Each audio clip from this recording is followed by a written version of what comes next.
Hey book huggers, it's Jen, and I have to talk about the Night Circus.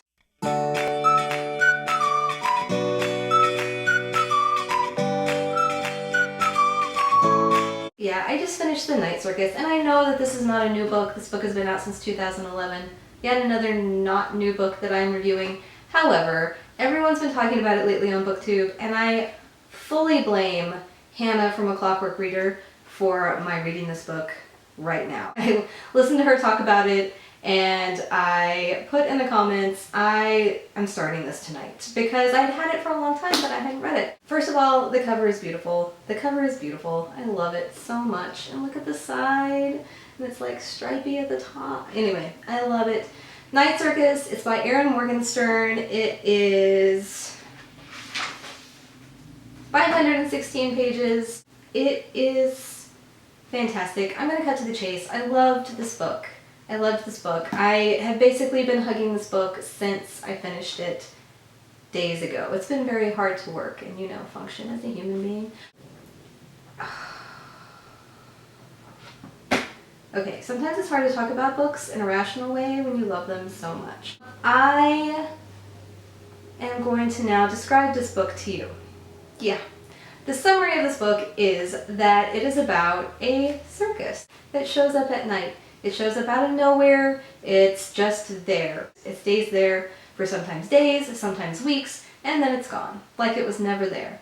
And it's not a normal circus. It's not like 3 rings and a big tent. It's all these different tents. Everything is black or white. There's no color except for the people who are visiting, the customers. And every tent is something different. So there's an acrobatics tent and an illusion tent and so many exciting and crazy tents.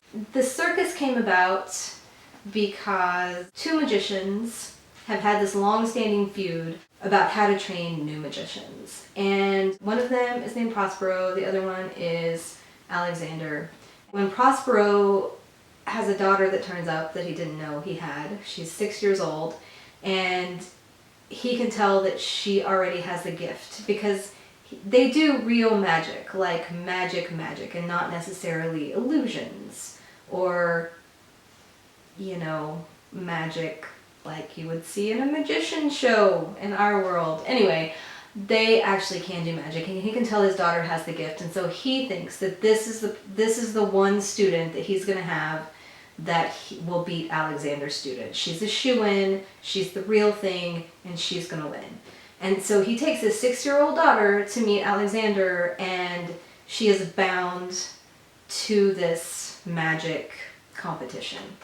And so Alexander goes to an orphanage, and he finds Marco, and Marco is, I think, 9 at the time, and he trains Marco to compete in this competition, and then when the 2 are old enough, they set the whole thing in motion. And the circus is part of it. And then the rest of the book is about the circus and about Marco and Celia's relationship and all of that stuff. And so much more. Spoiler free. I loved the characters in this book.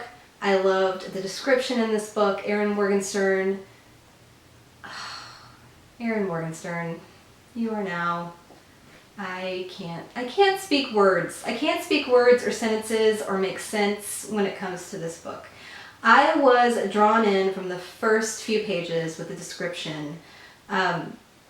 She paints this world with words, and it's a world that is like any other Victorian world you've ever read, except amplified by this layer of magic that's there. I loved some of the secondary characters even more than I loved the main characters. There are twins named Poppet and Widget that were born the day the circus opens, and as they grow up they become these, I loved them. And I love this character named Bailey that shows up, and all the other characters that you run into. You guys just read the book, just read it. I have no rational words. I don't know why I came to make a video about this thing when I can't even talk about it rationally. I'm sorry.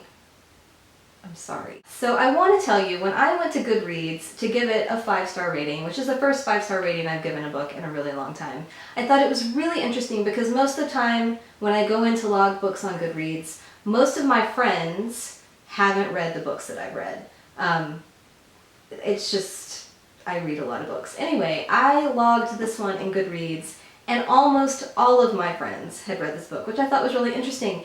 And they either gave it 5 stars or 3 stars. And I've actually talked to 2 of my friends in person about this. One I haven't talked to since I finished, but he was like, talk to me when you're done. And he gave it a 3 stars, so I'm interested to hear what he has to say. But another one of my friends was like, I didn't like it.